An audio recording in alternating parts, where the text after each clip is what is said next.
Assalomu alaykum aziz kuzatuvchilar. Bugun boshlangiz xayrli, barakali bo'lsin. Bugun nechanchi kun Jalol aka?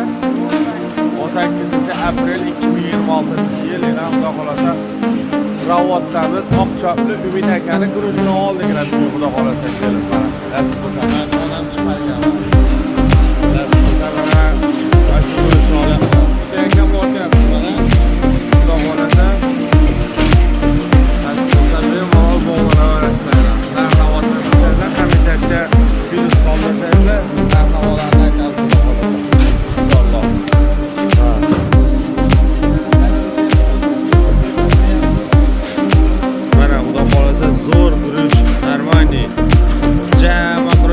katta bo'lib ketmasa, Marmani o'rtacha bo'ladi.